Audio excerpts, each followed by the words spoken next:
Okay, here's a question for you. Why aren't we all out saving the world? Well, the answer to that is we're all time poor. We all lead busy lives. We're all trying to get on.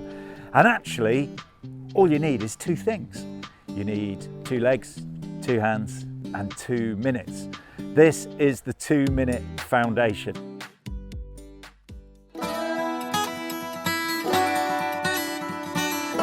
Thank you for having us here today. Thanks for at coming. the 2 Minute Foundation. This is the heart of it, isn't it? This is where it all began. Could you just tell us a little bit about how it all started and where you potentially see it going in the future as well? Absolutely. So 2 Minutes started here on this beach. And story goes that the local guy Martin was going in for a surf somewhere close to here, secret spot, and then was coming out the water and just the beach was littered in plastic bottles, and he kind of went to himself, you know, this isn't okay. Like, what can we be doing about this? This is a situation. We need to deal with this. And he had a bit of a following on Twitter at this point, because it was before Instagram, can you believe? Or before Instagram was big. And he put a little post out on his own Twitter and just said, you know what, guys, I'm going to do a 2-minute beach clean. Who's in? And it kind of went mad from there. And this sort of concept of doing a 2-minute beach clean was just absorbed by so many people, and they loved it. And it became this massive social media movement.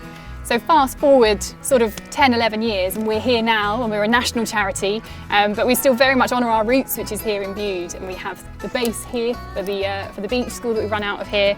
And it's a really amazing concept that just got people's imagination and fired people up. The more people love something, the more they'll protect it. So if we can take more people to the coasts and see what's going on and fall in love with the creatures and the habitats just like we have, they're going to want to protect them, and then we're going to live in a much better place. Hey, what a ball. Oh yeah. Not in English, don't know where that's from. Sud-Franks Senna, it says. We all know what that is, don't we? Yeah, of course. Bit of Sud-Franks Senna, you can't beat it. No. Yeah. Sure. Google Translate. Yeah, exactly. And it's got a little picture of a fat waiter on the top. Mustard, maybe? Chef.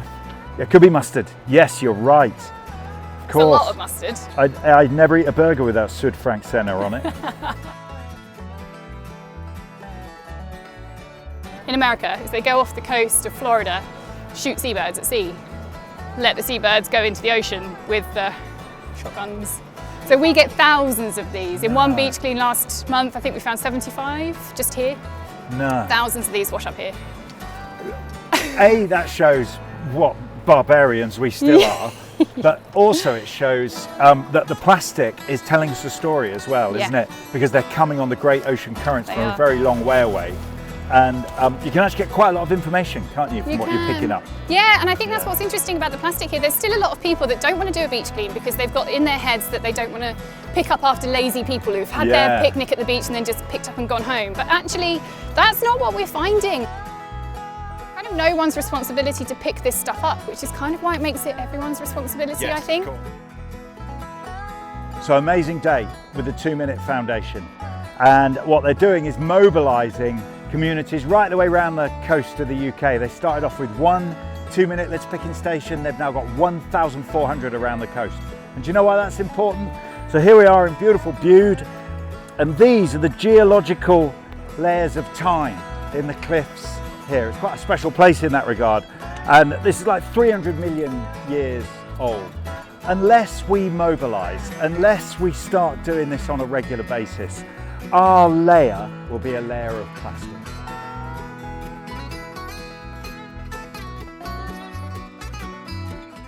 What's the strangest thing you've found on the beaches? Do you know, I get that one so often.